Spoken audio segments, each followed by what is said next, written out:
It's his way of saying he will not accept no for an answer. Meanwhile, nearby at Davis Station School, parents pool resources to buy a used beat-up bus so their kids can get to school. But the bus keeps breaking down. White kids have had a school bus for years, a bus that works, a bus paid for by Clarendon County. Why not our kids? One of the parents, Levy Pearson, is friends with Delane and knows that Delane is already trying to get a bus for the Society Hill students and that he is the local contact for the NAACP. Pearson and Delane join forces. They discover that the NAACP will take the case, but only if a parent in the Davis Station district has the guts to put his name on the complaint. Levy Pearson, a farmer who is almost illiterate, who wants his children to have opportunities he never had, who knows he will suffer serious consequences if he defies the law, agrees to sign. And in this quiet, reasonable, modest way, growing out of the friendship between the almost illiterate farmer and the college-educated minister, the decisive struggle to end segregation in the South begins. The consequences for Pearson come quickly. When he asks for the customary loan to buy fertilizer for spring planting, he finds that every white store and bank in the county has cut off his credit. Unlike Dr. Sweet, whose patients were Black, or A. Philip Randolph, whose wife did the hair of Black women, Levy Pearson depends on whites to survive. The retaliation against Pearson is quieter than a lynching and less dramatic, but the purpose is the same: to discourage resistance by setting an example. Pearson's sacrifice appears to have been for nothing. The white authorities rule that he pays taxes in a different district than the one in which his kids attend school, so he can't sign the complaint. The NAACP lawyers decide to drop the case. They have bigger fish to fry than the narrow question of school buses. They want to challenge the unequal funding of Black schools. And they believe that Clarendon County, in a poor rural area in the Deep South, is no place to start. They see how easily white authorities sideline Levy Pearson. White power is too strong in Clarendon County. To fight inequality in education, the NAACP wants a less poor, a more sophisticated place to start. The parents in Delane are crushed, but they can't give up.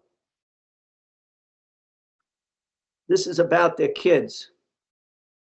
Meeting with the NAACP's lead lawyer, Thurgood Marshall, they offered to broaden their fight beyond the bus to equal funding. Marshall still doesn't take them seriously, but they keep at him. Finally, exasperated, he says that if they can get not one, but 20 people to sign, the NAACP might consider taking the case. Notice already early in the story where the initiative comes from.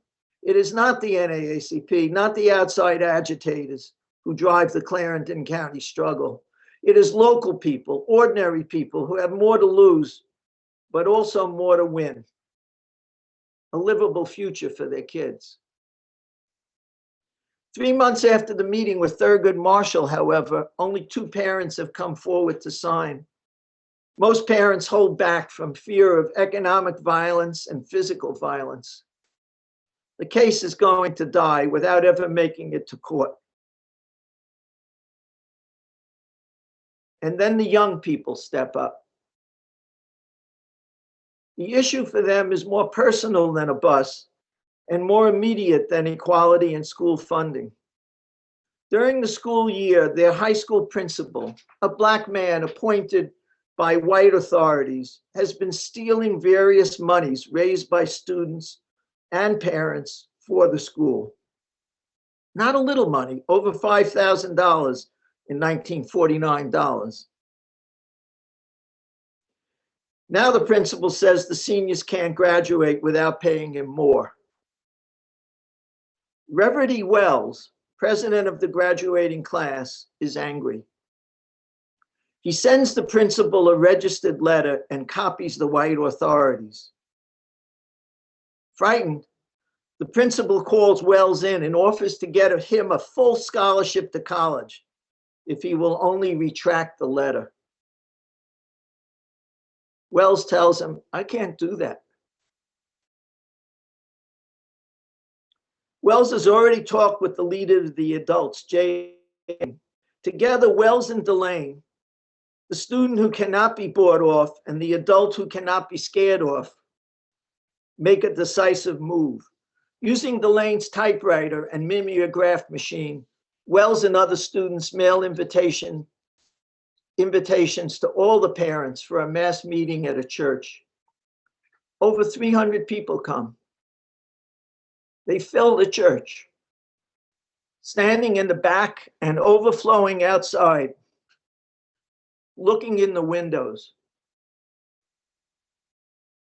They are farmhands, sharecroppers, renters, and farmers.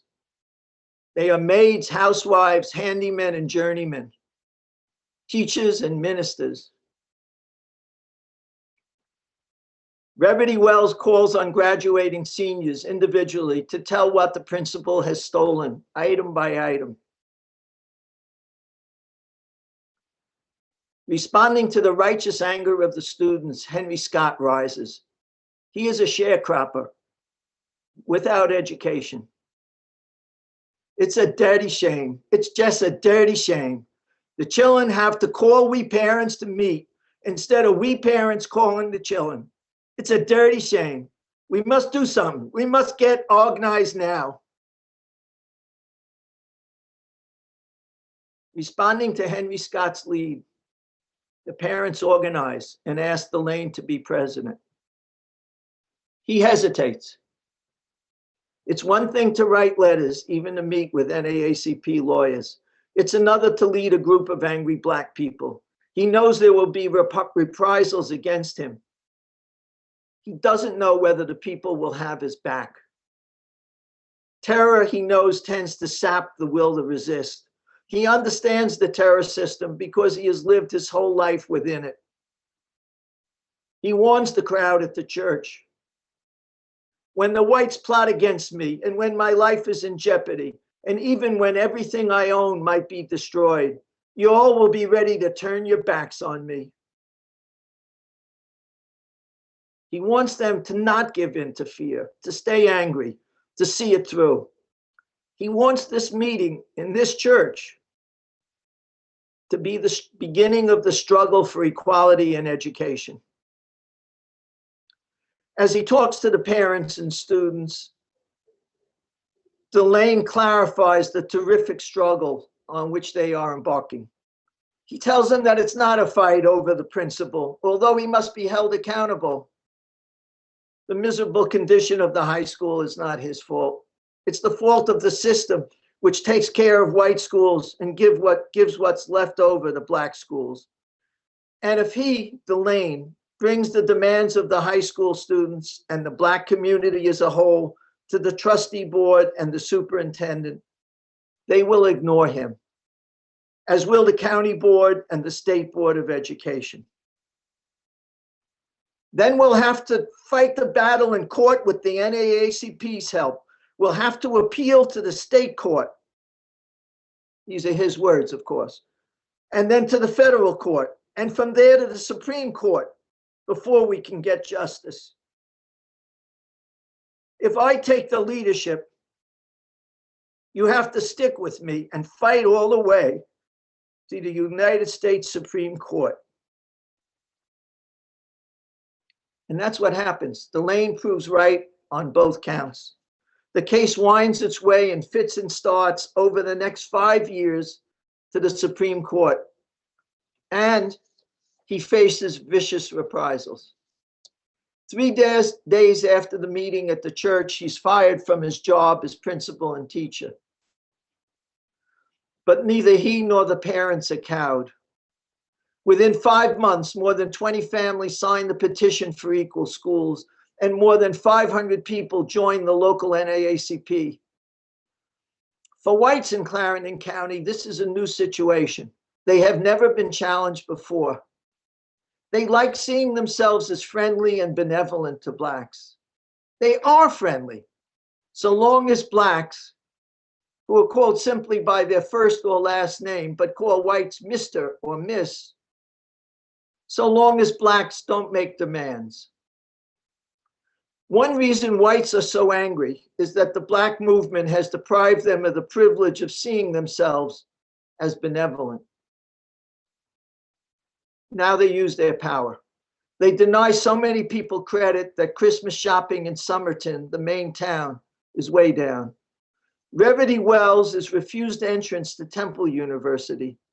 Later, he learns his transcript was altered in Clarendon County to include Fs. They fire a number of activists. James Brown, a gas station attendant, has a good, long-standing relationship with his white boss, but Brown signed the petition. Under pressure from other whites, his boss lets him go. Maisie Solomon works at the motel. The white owner tells her that she doesn't understand what she's getting into.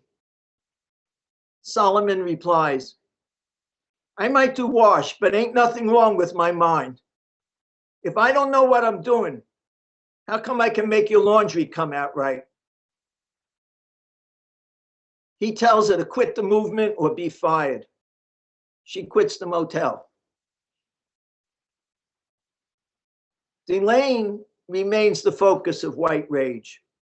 They call him a communist. They form a chapter of the KKK. Previously, they had not needed one. And send him a message. Stop now, or we are going to take you for a ride. He begins carrying a pistol and never goes out alone. The black church authorities of the AME move him to a parish 40 miles away out of Clarendon County for his own good. He is not safe there. In 1955, a year after the case reaches the Supreme Court, night riders break windows in his new home. They come back 4 nights afterwards and smash another window. A few days later, a car comes by during the day and passengers throw a barrage of rocks. Delane and his college-age son follow the car and get the number of the license plate. They go to the police. The police mock Delane. Without protection, he sits up at night guarding his family and home. Night riders burn trash and a cross in a big bonfire opposite his house.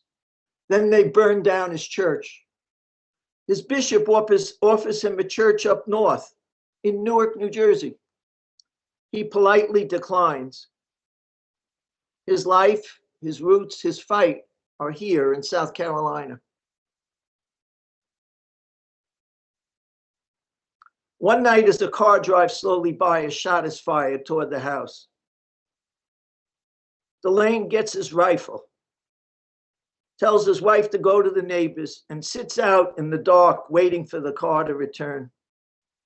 You remember Ocean Sweet and his brothers and friends waiting with guns 3 decades earlier? The car returns with 4 men. They shoot toward the house. Delane outside fires twice. It's so dark that he can't tell, but his shots have struck home, shattering metal on the car, wounding 2 of the men inside. Terrified, the terrorists speed away. Now, at last, knowing he will get no justice in South Carolina, Delane flees in his car all the way to New York State. South Carolina issues a warrant, not for the attackers, but for Delane. New York State won't extradite him, but because of the warrant, he can't go home.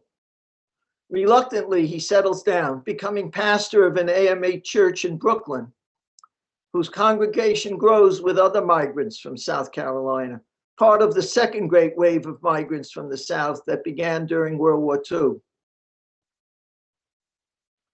He lives with his wife in their new home in Queens. Never happy up north, he retires in 1971 and moves to North Carolina, as close to home as he can get. He dies there in 1974. What about the case? The Clarendon County struggle began with the goal of a school bus and a decent principal.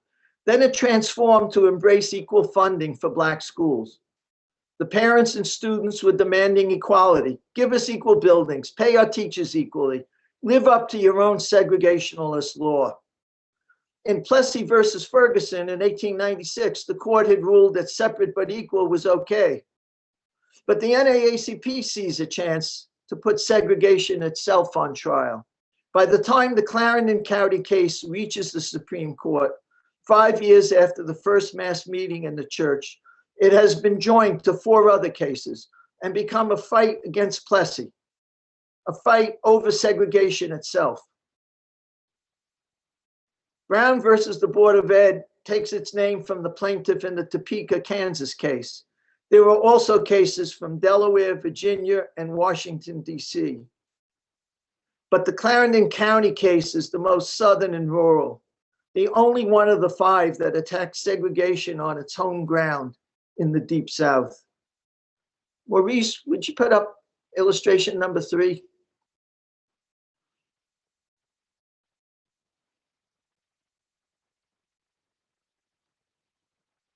This is even smaller. Those 4 black dots up top, or really in the middle of that map, that's Delaware, that's Washington, D.C., Virginia, a little bit further south, and the Kansas case. And then way down, that bottom dot, that's Clarendon County in southern South Carolina. I just put this up so you would see how different the Clarendon County case was from the other 4 cases that constituted the Brown versus Board of Ed Supreme Court case. In 1954, the court rules unanimously that segregation is inherently unequal, that it stigmatizes and hurts Black kids, that no amount of funding can make it right. Delane changed the course of history, not by himself. Delane, the teacher and minister, and Levy Pearson, the farmer, and Reverdy Wells, the student, and Henry Scott, the sharecropper, and James Brown, the gas station attendant, and Maisie Solomon, the motel maid, and many other local people from Clarendon County initiated the struggle that led to the Brown decision, which outlawed segregation. But you have never heard of them. You've heard of Chief Justice Warren, who presided over the case, and of Thurgood Marshall, who argued it. The way history is told and retold, a few individuals and events have been raised above the movements which made them possible. Brown itself has been elevated almost above history. The Brown decision would not have happened without Delane and Pearson and their counterparts in Kansas, Delaware, Virginia, and DC. What's more, having happened, Brown would have remained largely abstract and empty if new grassroots movements had not made it real. Brown transforms federal law, but it doesn't actually change the law in states and municipalities where people live. Composed of 9 white men, the court urges deliberate speed in implementing the new order. It doesn't specify how states will integrate education or when. Some, like Kansas, accept the Brown decision and move to integrate their schools. But in southern states, especially in the Deep South, Brown meets with tremendous organized resistance from white citizens and their municipal and state governments. The federal government makes only a half-hearted, lukewarm effort to enforce Brown. Local people seize the initiative again, challenging local and state authorities, forcing the hand of the federal government. The first body blow to segregation post-Brown is the living in Alabama. The target of the grassroots movement there is not segregated schools, but buses. A Black woman sits down in the white section of a Montgomery bus and triggers a mass movement. You think I'm talking about Rosa Parks, but I'm not. Not yet. I'm talking about Joanne Robinson. In 1949, the same year the struggle begins in Clarendon County, also over a bus, Robinson is in her first year of teaching college and is loving it. I was as happy as I had ever been in my life. It's Christmas vacation and she's taking the bus to the airport. She's going to be with family. Her eyes are closed, imagining the coming 2 weeks. But someone is telling her to move, rudely. It's the bus driver. He has stopped the bus. Now he's walking toward her, yelling, threatening. Frightened and mortified, she stumbles off the bus.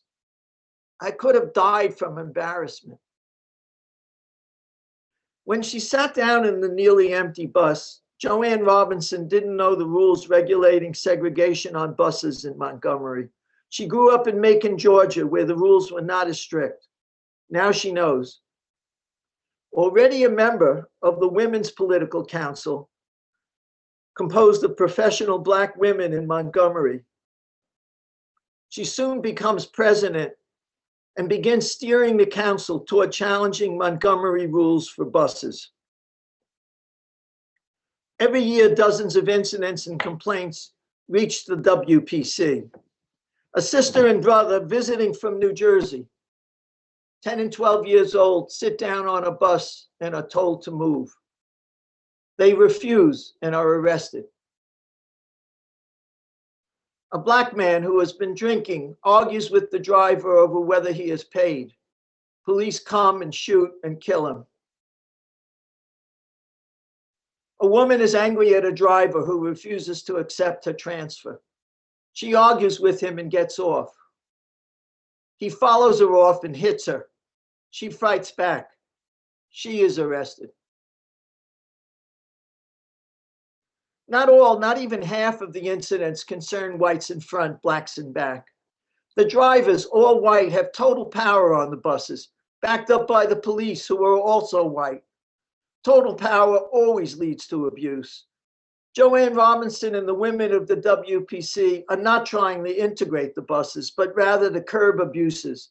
They bring a list of demands to the city commission. Buses should stop on every block in Black neighborhoods, like they do in white neighborhoods. Black riders should not have to pay in the front, then step down and walk to the back door in order to board the bus. The front 10 rows should not be reserved for whites if Blacks have to stand and there are no whites on the bus. Drivers should not use obscene language to Black riders. Like the parents in Clarendon County who wanted a school bus and improved facilities, but didn't dream of attacking segregation itself, activists in Montgomery begin with limited, concrete demands.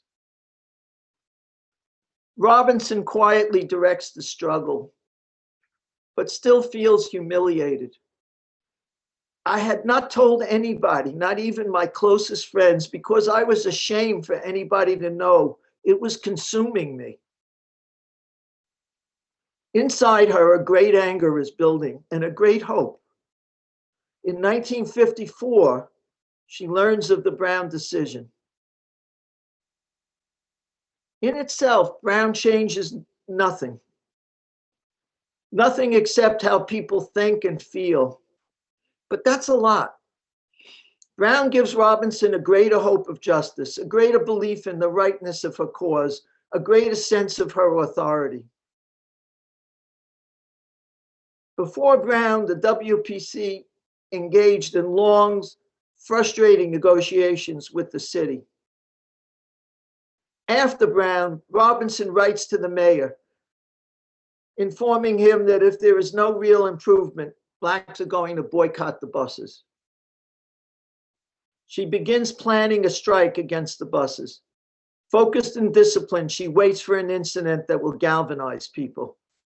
Early in 1955, Claudette Colvin is sitting in back, but the bus is so crowded that some whites are standing. The driver stops and demands that blacks get up and make room for the whites to sit. Carefully, sensing trouble, black men get up and leave the bus. But Colvin, who is 15, remains seated. When the police come, she still refuses to stand. They drag her off and put her in jail. Here is the case Robinson has been waiting for.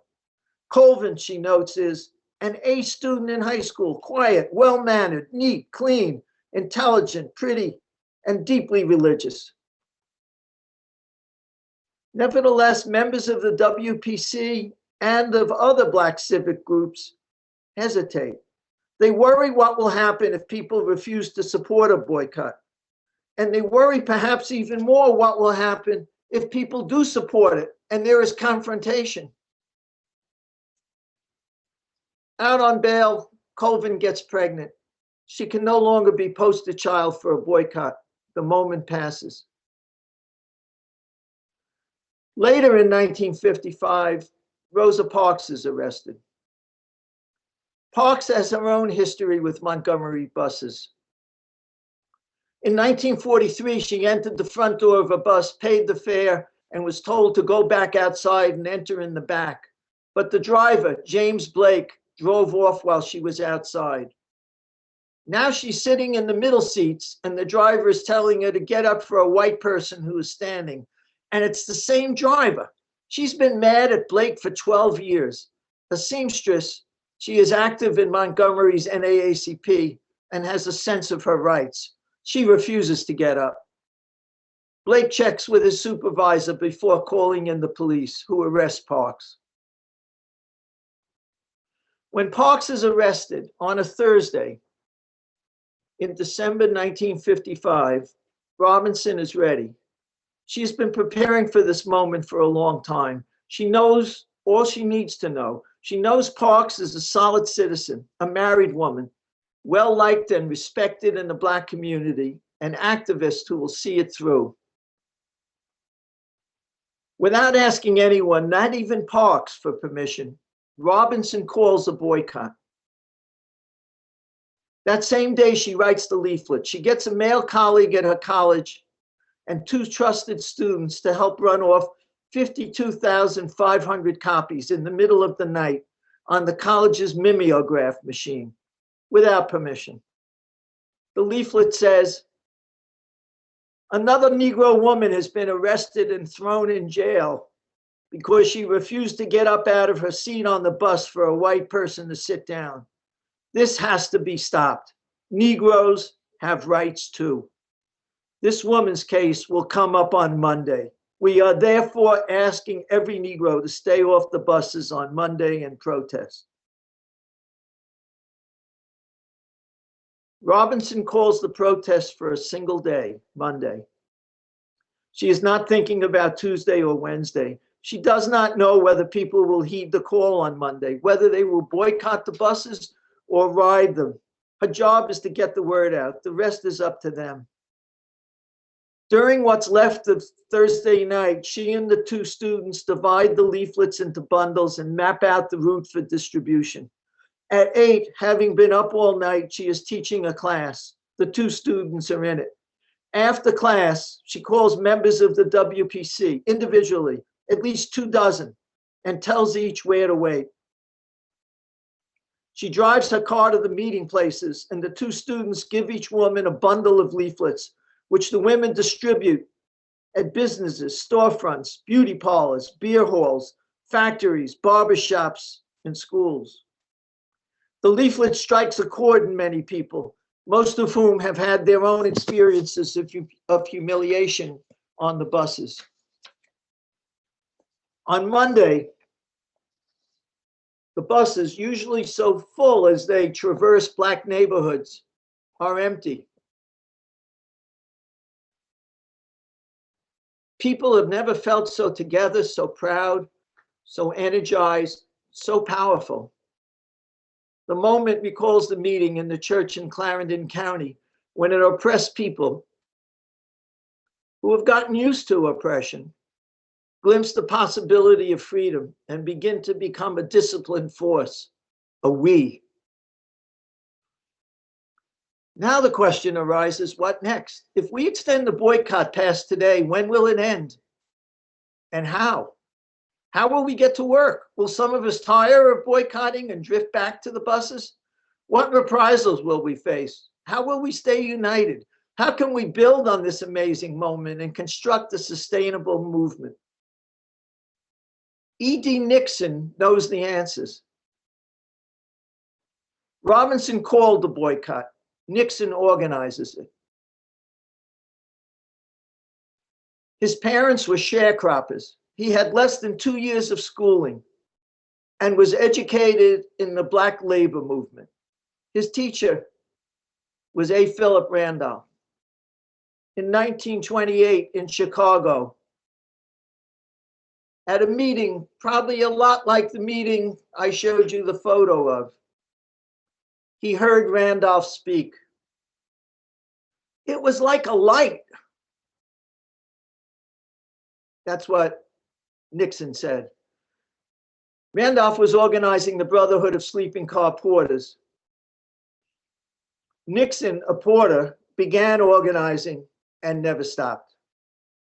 When Randolph stood there and talked that day, it made a man out of me. From that day on, I was determined that I was going to fight for freedom. Joanne Robinson is focused like a laser on the buses.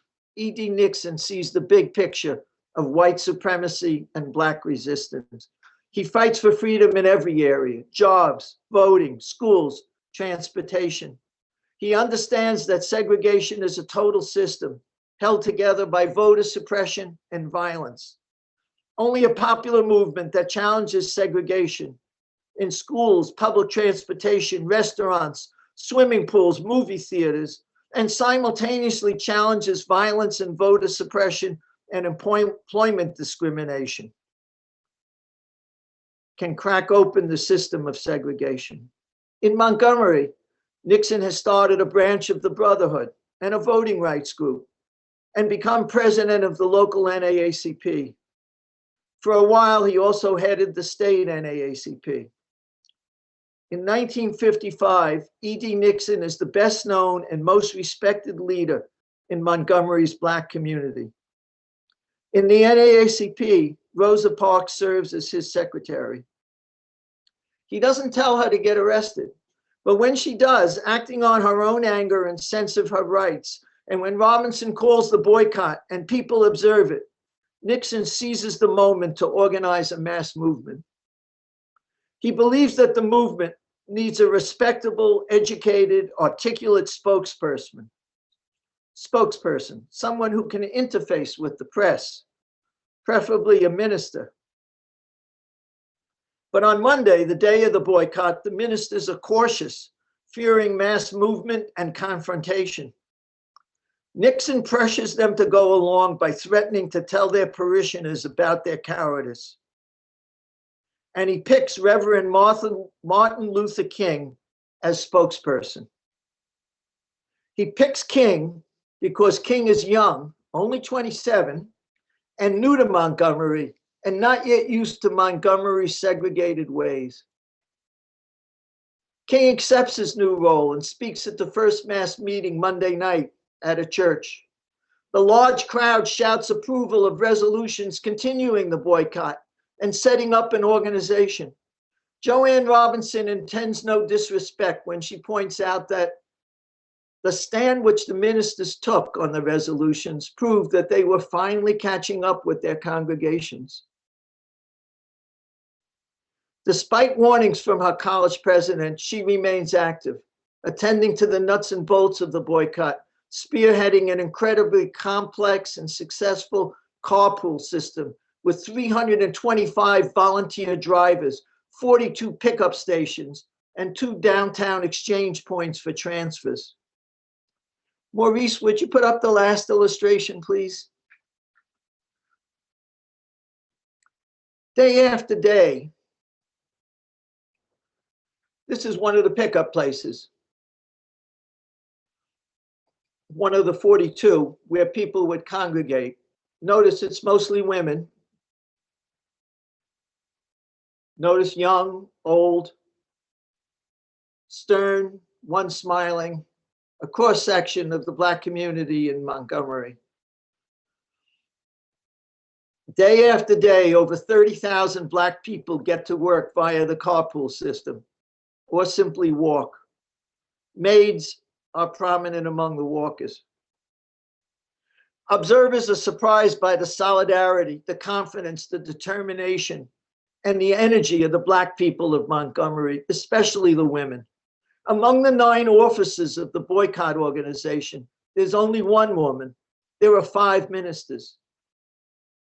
But the women are the backbone of the boycott, the women who drive, the women who walk, the women who raise money to pay for the gas. Georgia Gilmore was once arrested on a bus.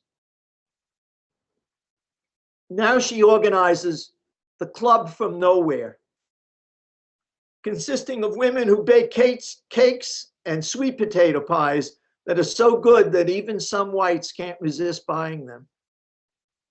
The money that Gilmore and her friends raise is presented every Monday night at the weekly meeting in the church.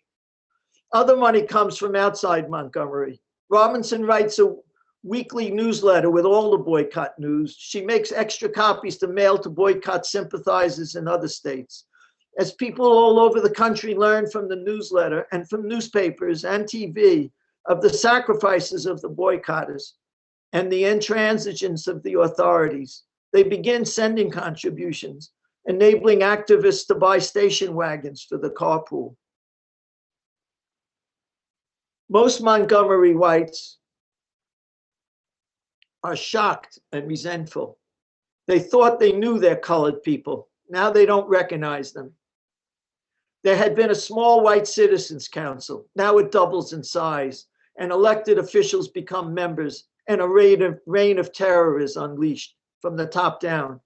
Activists are arrested, others are targeted for violence. King and Nixon and many others are arrested and released on bail. King's house is bombed, so is Nixon's. Robinson is arrested, fingerprinted, photographed, and threatened. She is given 17 traffic tickets. She is afraid to be alone. One night she is in a living room with 2 friends. A police car stops, 2 police get out, and one throws a big stone through her picture window. Her 2 friends take the squad car number, the license number, and the stone to City Hall. Remember when Delane and his son went to the police station? While the friends wait, an officer walks by them and says quietly, "Do you all want to live?" The friends are shaken, but not Robinson, who was the real target. The terror only confirms her sense of the rightness of what she is doing. One night, police splash acid all over the top, the fenders, and the hood of her car. She keeps the car proudly with the holes the acid burned. It had become the most beautiful car in the world to me. She also keeps a pistol. I was afraid to shoot the pistol, but it was a comfort to have it there. The terror system is aimed at whites at least as much as blacks. The purpose is to silence dissent within the white community. Juliet Morgan is a librarian at the public library, a sensitive and caring person with many friends of both races. Early in the boycott, she writes a letter to a local paper. It is hard to imagine a soul so dead, a heart so hard, a vision so blinded and provincial as not to be moved with admiration at the quiet dignity, discipline, and dedication with which the Negroes have conducted their boycott. I envy their unity, their good humor, their fortitude, and their willingness to suffer for great Christian and democratic principles, or just plain decent treatment. Going public with her admiration for and envy of blacks is race treason. The terrible phone calls start immediately, the threats, the constant ringing of her doorbell, the pebbles thrown at her windows in the middle of the night. The mayor tells the library to fire Morgan. The library administration, caught in the middle, convinces her to stop writing letters. Morgan hopes the furor will die down and life will go back to normal. But the harassment and ostracism become more intense. A cross is burned on her front lawn. The library budget is cut by the amount of her salary, and she resigns. Finally, she kills herself. The terror works better against whites than blacks, who hold together month after month for over a year, from early December 1955 into mid-December 1956, until they win. Victory takes the form, again, of a court case. During the long boycott, NAACP lawyers recognized that the case of Rosa Parks has bogged down in state court. They want a federal case.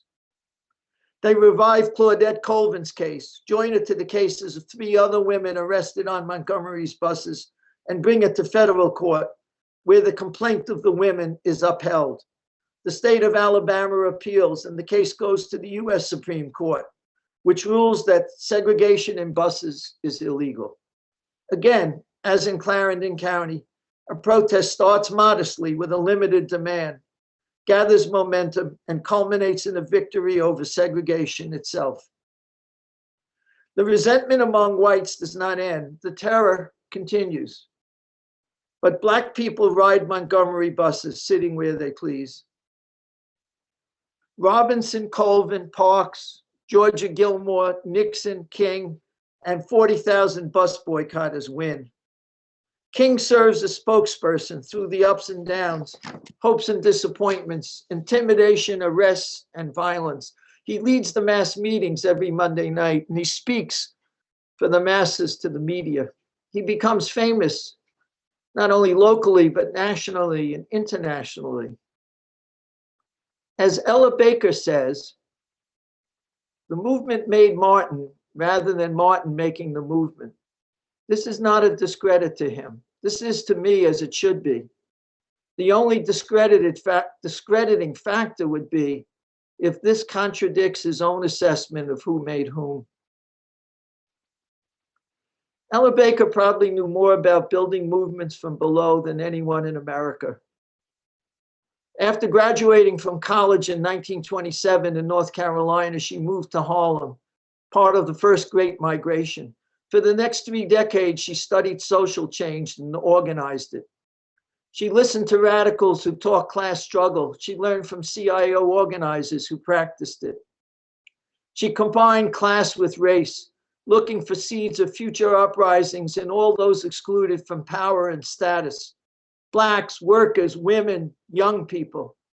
She built cooperatives. She worked with the Brotherhood of Sleeping Car Porters. She traveled around the country, north and south, organizing for the NAACP.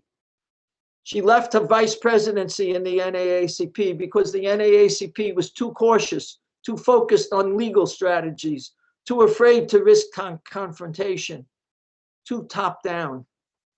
Her whole approach was based on grassroots struggle and confrontation. During the Montgomery boycott, she was living in Harlem, chafing at the bit to be down there as part of the struggle.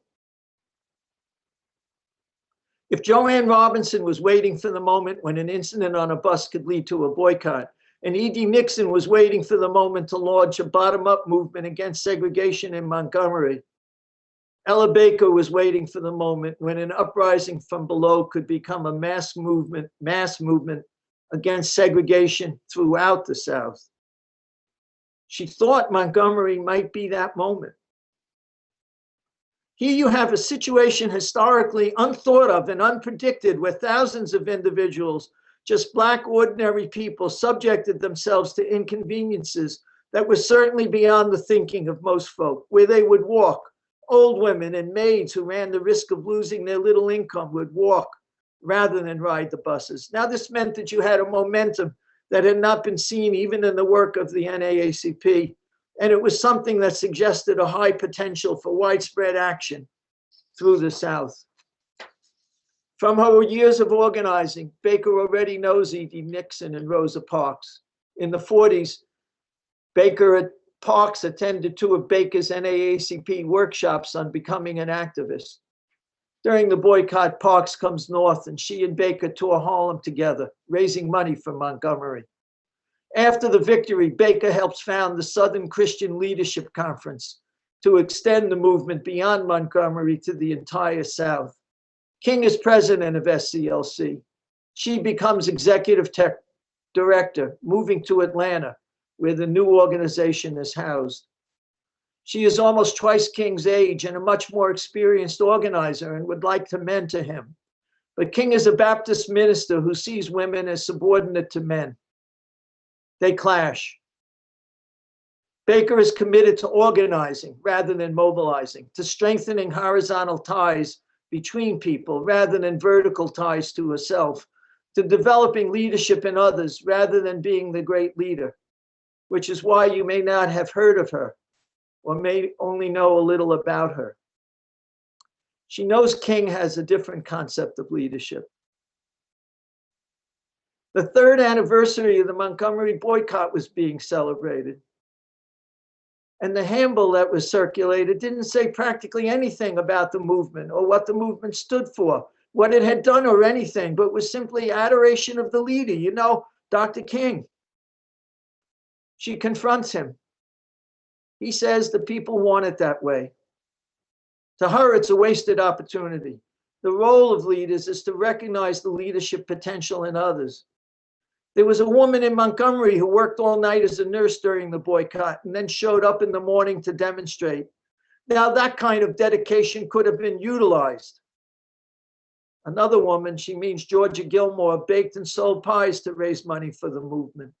That woman may never have developed to the point of being a leader, but she could have been integrated into a program and her talents could have been developed.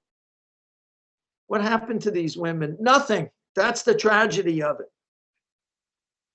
Disillusioned with the leadership of the SCLC ministers, disappointed that Montgomery did not lead to a mass movement throughout the South, Baker stays on, waiting for the next uprising. Early in 1960, 4 college freshmen sit in at a Woolworth's lunch counter in Greensboro, North Carolina, demanding to be served like whites. Students in other North Carolina college towns and in other states of the Upper South follow their example and begin to sit in too. Ella Baker tells Martin Luther King she's going to need a little money for a conference. She telephones students whose names have been in the papers for getting arrested in various states. She proposes that they meet together over Easter weekend. She organizes the conference at her alma mater, Shaw University in Raleigh, and sends out a press release explaining that the conference will be for young people. She informs King that adults must let the students choose their own direction. But some ministers in SCLC want to attach the student movement to SCLC. They call a small private meeting on the first night of the conference and begin to discuss how to manipulate the students. Baker, furious, walks out. At the conference, she addresses the students directly, warning them to keep control of their own movement. Diane Nash is a leader of the Nashville sit-in. I remember receiving the invitation to attend a conference that would bring together student leadership from many campuses where sit-ins were going on. Ella Baker saw how important it was to recognize the fact that the students should set the goals and directions and maintain control of the student movement. I never had to worry where Ella Baker was coming from. She would speak her mind honestly, and I turned to her frequently because she could emotionally pick me back up and dust me off. Her participation as a person some years older than we were could really serve as a model of how older people can give energy and help to younger people, and at the same time, not take over and tell them what to do. Nash and the other students decide at the Raleigh conference not to affiliate with SCLC, but there are other challenges. The sit-ins on national news and the media have come to cover the conference. Baker knows you can't organize in the glare of the media spotlight. On her own authority, she bans the media from the workshops and plenary sessions where the students will be making decisions, and invites the media only to the public sessions where King and others will speak. This keeps the media happy. It is King who is news after all, and leaves the students free to meet, argue, listen, get to know each other, and arrive at decisions of who they are and where they're going. But who are they? Unexpectedly, the conference has drawn many young white activists from the North. Do they get to participate as equals? Baker sees a problem. The Northern students who have attended better schools are much more articulate in terms of certain moral philosophies than the Southern students who had come with a rather simple philosophical orientation, namely of the Christian nonviolent approach. Without intending to, Northern whites could intimidate and silence Southern blacks. She encourages the Southern students to decide, and they choose to remain a Southern movement.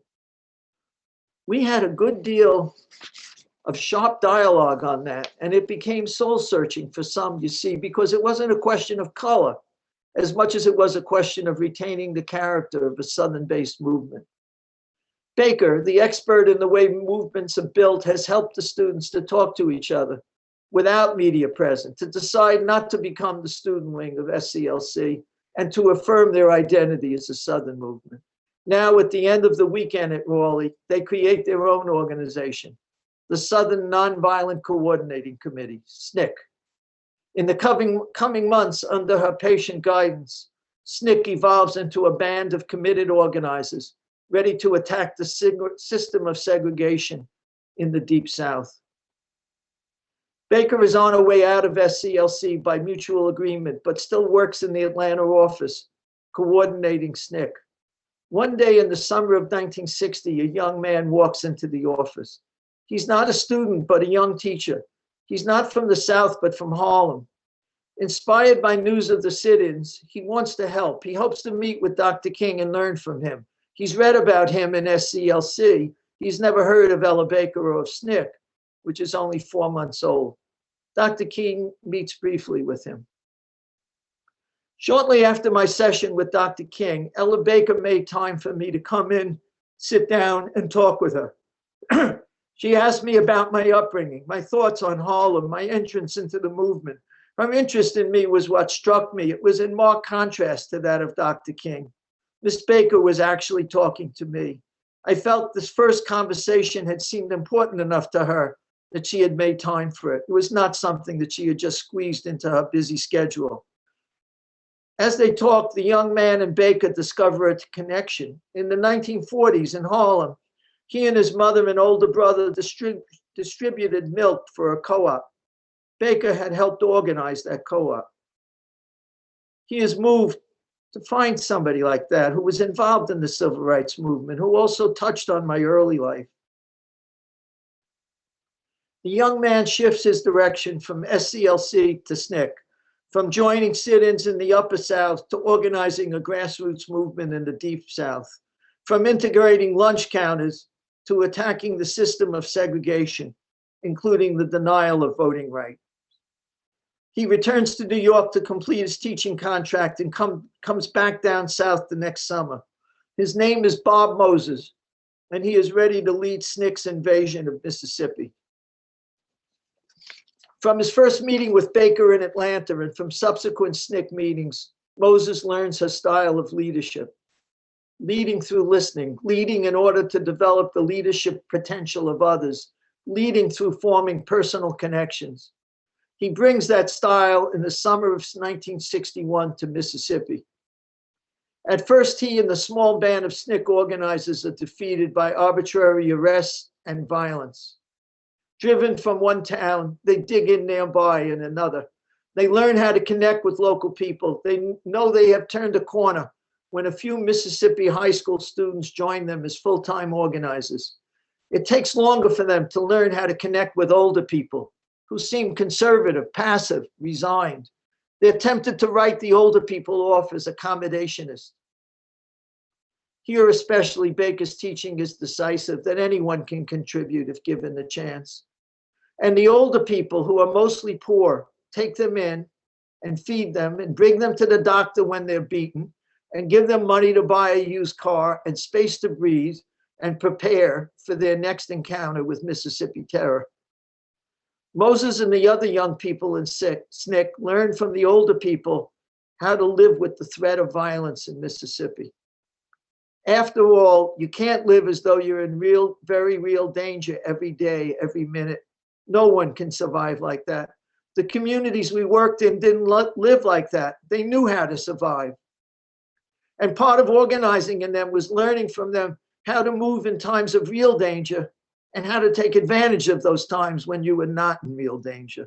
Those were the times you relaxed and deepened ties and forged bonds that were not directly connected to any specific political act, like going to the county courthouse. You went to church, or perhaps had a beer at the local juke joint, or just sat on a front porch and talked. From old and young, SNCC organizers learned how to survive and grow roots in Mississippi. Over months and years, they build personal connections with each other and with local people, and together build a movement that cracks open the closed totalitarian state that was Mississippi, challenging the system of segregation on every front, especially denial of the vote. Together, they build the Mississippi Freedom Democratic Party, which confronts the white Mississippi Democrats at the Democratic National Convention in Atlantic City in 1964 and breaks the monopoly power of white supremacists in Mississippi. Increasingly, as Baker and Moses hope, local leaders like Fannie Lou Hamer emerge as the face and voice of the Mississippi movement. The young people of SNCC do not end racist violence in Mississippi, and they pay the price, but they open up a closed society, and it has remained open. The continued violence against Black people in America is not proof that the movement failed. The violence should rather be seen as proof of success in fighting back. In Clarendon County, South Carolina, and in Montgomery, Alabama, and in rural towns in Mississippi, and in many, many other towns and cities, the freedom movement forces confrontation and becomes the target of intensified violence as white racists panic. And public opinion shifts a little toward justice, and some laws change, and yes, some court decisions come down, and the stage becomes set for the next movement that will erupt, that no one will foresee, that will open up new possibilities of freedom and justice. Stop saying we are not surprised. That's a damn shame in itself. I continue to be surprised at how little Black lives matter. And I will continue that. Stop giving up on Black life. Black people, I love you. I love us. Our lives matter. That's Alicia Garza's Facebook post on July 13th, 2013. She's responding to Trevor Martin's murder in Florida. The slogan Black Lives Matter takes on greater power with the 2014 protests in Ferguson over Michael Brown's murder, and greater still with the late spring and summer protests in 2020 after George Floyd's murder in Minneapolis. Change again comes from below, from those who refuse to accept the denial of freedom and justice is inevitable. Stop saying we are not surprised, says Garza. The ability to be surprised, to be angry, to be hopeful is what made the achievements of Randolph and Delane and Robinson and Baker possible. We are living this history inside it, not looking back from a safe distance. Let's continue to be surprised. I'm sorry I went on so long. It took much less time when I rehearsed by myself. I hope we have some time for some questions. We have plenty of time, Steve. Great. We do have a couple of questions. If you would like to ask Steve a question, feel free to use the chat function, which you can access through your menu bar. You want to make sure that the 2 is set to everyone, and you want to type your message all the way at the bottom of the box in the bar that says type message here. So our first question is, are your remarks taken from a book written by you? No. I wrote this for the adult school. I mean, I I knew some of these stories. I researched other stories. One of the stories, the story about Ella Baker, Bob Moses, and SNCC in Mississippi, is in a third book that I've written, which I'm excited to say has just been accepted for publication. But most of the stories in the book, in the talk, were just for the talk. Thank you. The next question is, how did the families in Clarendon survive when they lost their jobs? I don't know what I imagined, but I don't know. The stuff I have, the stuff I read doesn't say, is that people help people.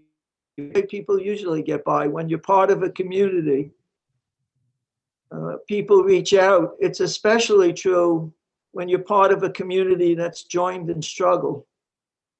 So somebody loses work, somebody else has some food, they share it. But I'm just imagining, I don't know. Most people didn't leave, they stayed. And so somehow they ate, if they had rent to pay, they paid it. We have another question, Steve. Can you make some comments about where you think things stand after the George Floyd uprising?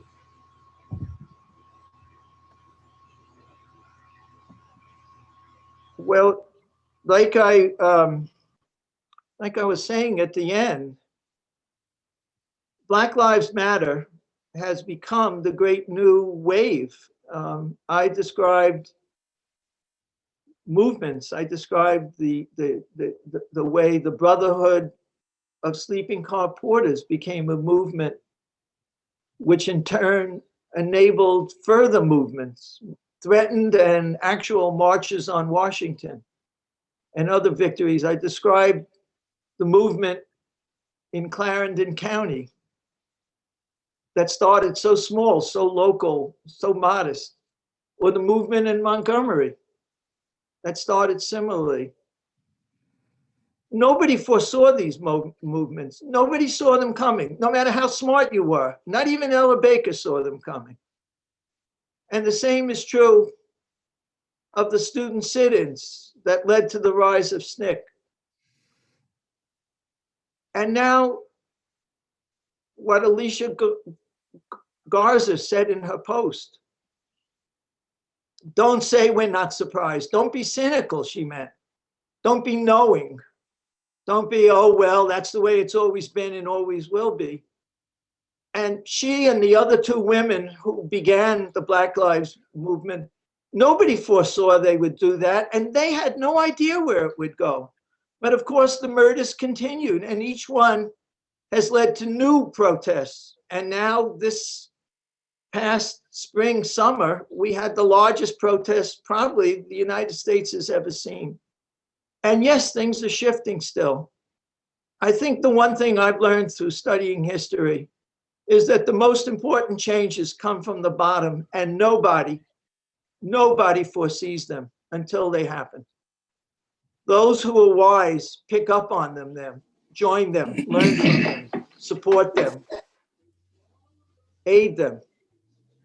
But nobody can foresee it. And Black Lives is our latest movement against racist violence in this country. And it's a big movement. Janet would like to know, when people said the Capitol invasion was not who we are as Americans, I think your talk makes clear that this has always been a part of who some Americans are. How does our future change? Well, I like the reading there of my talk that, yes, I was saying as a given that the white terror system has always been there, North and South, though more as a closed system in the South. And that you don't often know how bad the terror system is until you try and push back. And then whites panic and they riot like they did at the Capitol. like they did in Washington that summer of 1919 when Ocean Sweet was at Howard and he hid inside the fraternity house. That's where he was, afraid of the more raiding white mobs out in the street. There were 20 white riots in America that summer as Black veterans came back from the war with a sense of their rights, World War I. So yes, it's always been there. And I don't think the hope is to convert all white people. I think the hope is to stand up to violence to the point where people who commit violence, well, this is probably bad to say, but those people who were terrorizing the Reverend Delane, who came and burned crosses and burned churches and shot at his house, thinking his family was inside, they drove off pretty quick when he fought back. I'm really not recommending violence because I think it doesn't work, though at times in the civil rights movement in the past it's worked, but our police forces are so heavily armed now. I think the hope is changing public opinion, but not all racists are going to change. We know that. I mean, we knew that before the Capitol riot. Some people smoked out in the open in the Trump years are proud they're white supremacists. So we know who our enemy is. And I think ultimately there'll be more of us. That's what the Black Lives rally showed. There were more of us.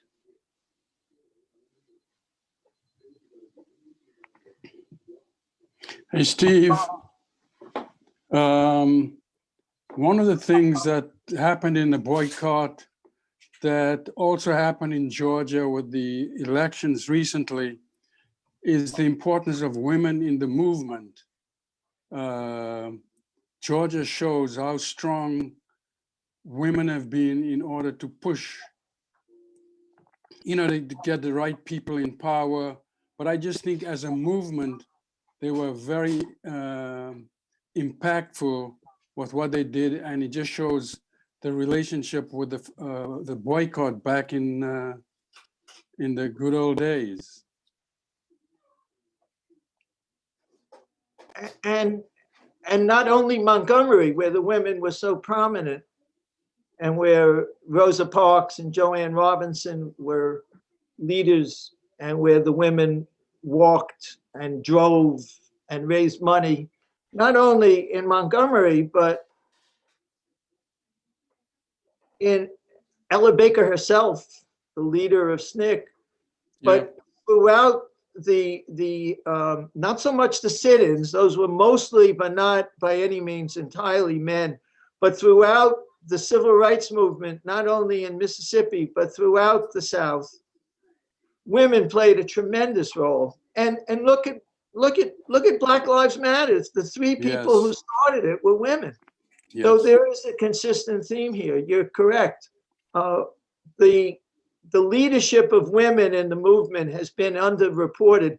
I think some of that is because there's been an undue focus on a few male leaders, sometimes ministers, as if they're the only ones. And they never were the only ones. They never would have had the success they did if there weren't a lot of people, maybe especially women, working just below the radar and behind the scenes. I agree.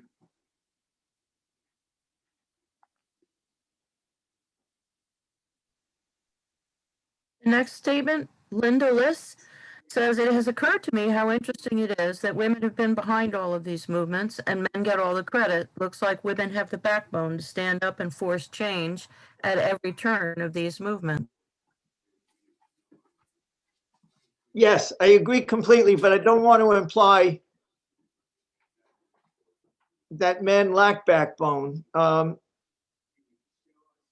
Think about one of the small incidents I mentioned. Claudette Colvin, the 15-year-old, is on the bus and Black people are sitting and there's some whites standing, and the Black people are told to get up. The black men on the bus, I said, sensing trouble, leave the bus. Don't just stand up, they leave the bus. They know as black men, they will be targeted first. They know. Well, think of another story I told about the buses. I told of a black woman who was assaulted by the bus driver, fought back, and she was arrested. But I told of a black man who had been Shot. drinking, who got into a fight with the bus driver. The police shot him and killed him. Yeah. Black men, I mean, most lynchings were of men. Most lynchings were meant to send a message to men that they had better keep a low profile. Emmett Till was from Chicago. He didn't know the rules in Mississippi.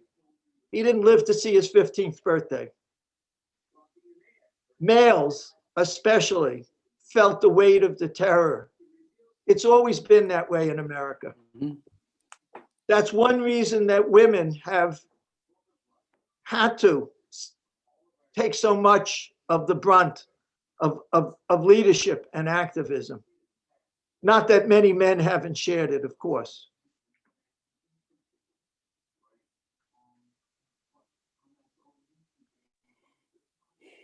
Just before you talked about Robinson being attacked by the police, you mentioned a college, and Felice was curious which college that was. I don't know what it's called now. It was called Montgomery State College then, an all-black college. I suspect it's defunct or has a different name now, but I don't know.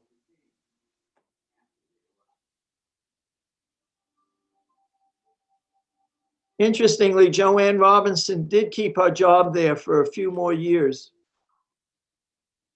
She was under a lot of pressure, and her college president, a black man, was under a lot of pressure because of her.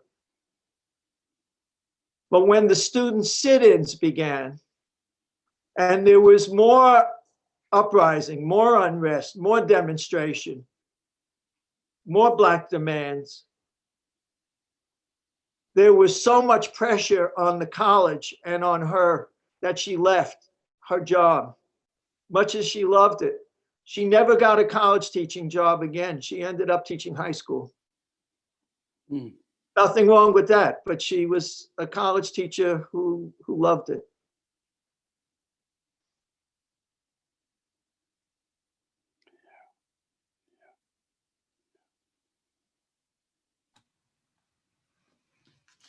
Anyone else have any questions or comments?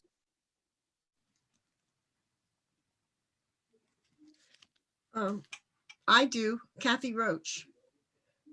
I just finished reading a book called Freedom's Daughters. It's called The Unsung Heroines of the Civil Rights Movement from 1830 to 1970. And I don't know if you can see me or not. I don't think you can. Yes, I can see you, Yeah, Kathy. we can. But this is actually the book. I just finished it today. It's really tremendous. It's talking about a lot of the very things they're talking about here, especially the women and all the various things they did. And I was reading this for another project. It's very long. It's like 400 pages, but it's very readable. And it talks about the abolitionists and the suffragettes, and it talks about the women's movement and the peace movement. And it's just a wonderful book, really. Very thought-provoking, because I grew up in the during the 60s and you know, was old enough during the late 60s and the early 70s to do some activism. Not so much Kathy, civil rights. who's the author? Lynn Olson, Lynnne Olson. I don't know if you can see that. Can you see that? Yes. Okay. Thank you. I recommend the book. It's really good. I just wanted to add super quickly, I sent a chat about Bob Moses and that we did a podcast with him, which is a fascinating podcast. But later on, as people may or may not know, he founded the Algebra Project because he felt that algebra was the civil rights issue for the next generation of Black young people. He was really upset that his daughter didn't like math and wasn't doing well in math. And he wrote this book called Radical Equations. And the essence of the book is that he took the principles that they used during Freedom Summer with COFO in Mississippi, which was grassroots organizing, as Steve has been talking about, and applied it to learning math. And it's just a wonderful book. And then off of that, he founded Algebra Project, which basically makes algebra a political issue and makes it, explains it in senses so that it's not this abstract, you have to sort of learn this because you're supposed to learn it, but very, very practical and very down to earth. So it's just a great example of how the kind of thing that Steve, that you've been talking about, can be applied in other fields as well, such as in education. I think I'll take this chance to just add one Bob Moses story that I know. This was during the civil rights movement in the mid '60s, and there was a power struggle in SNCC. Stokely Carmichael was wanting to take the leadership, and Moses had been so imbued with Ella Baker's leadership style. I'd have to say a non-masculine style, that he refused to fight with Carmichael for the leadership. He refused to get into a fight, a power struggle. He let Carmichael win. And in so doing, he told people that he wanted to be called not Bob Moses, but Bob Parrish, which was his mother's maiden name. And he was making a symbolic statement about gender. He was saying, there's something messed up about the way we men treat each other. And there's things we can learn from women, from the leadership style of women. This was at the height of the movement, and it was a very powerful gesture about gender, right within the heart of a racial equality struggle.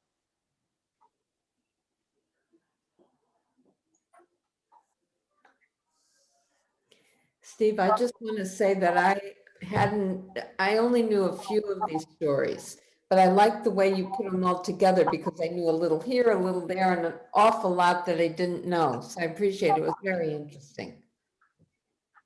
Thanks. Steve, Felice says that Robinson ended up getting her master's degree from Columbia, and the college where she taught is now Alabama State University. Ah. Thanks, Felice. I just wanted to add that I also think this was a wonderful presentation, that you're a wonderful scholar and a wonderful speaker. And, it's been, I guess you started at 6:30, but it feels as though it's just been a moment, because you paint really vivid, beautiful, powerful pictures. Thanks. Thank you. Thank you. Thank you. All right. All right, if there's nobody else, thank you all very much for coming in. As always, Steve, we're blessed to have you. Thank you so much. It was a terrific program. Hey, Steve, when's your next program gonna be? Don't know. I got to work on my manuscript, revising it. This book, the third book I mentioned, which Ella Okay. is part of. It's a book about women, by the way. It's part of Oh. what we were talking about, what you brought up. Oh, okay. Look forward to reading it. All right. Beginning to put the spring schedule together now, so another few weeks yet. Well, the Okay. report, Make sure Steve's on it. Yeah. If we can entice him away from the editing chair. Yeah, because we love him. I've been in a number of his classes, and I always enjoy Steve. Have him tell a story from the book. Yes. Will this do recording be that. available if we want to share it with people? And it would be great if they have to pay for it also, so that, you know, the program gets some money from it. Yeah, we'll make the recording available. How do people get the recording if they want it, Maurice? Well, those who registered, we have our email address for all who registered. So when it's prepared, we'll email it to all the registered students. Okay. There'll be a link. There'll be a link that you can open up for the recording.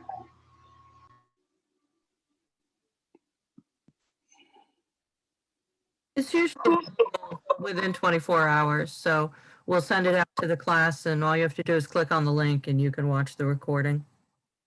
Thank Or you. send it to a friend? I'm sorry, what was that? I was saying, or somebody could send it to a friend once they get it? Far as I know, yeah. Yeah, that'd be fun. Sure. Yeah.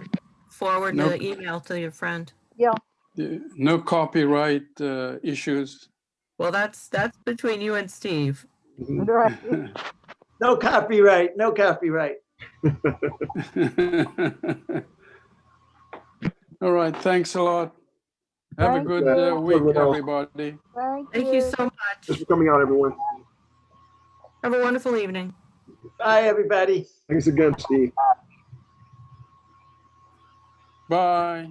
Bye. Bye. Bye-bye. Bye, Steve. Oh, he's gone. He's gone. Oh, he's gone already. He's gone. Stay safe in the snow. We've got Yes, please be safe.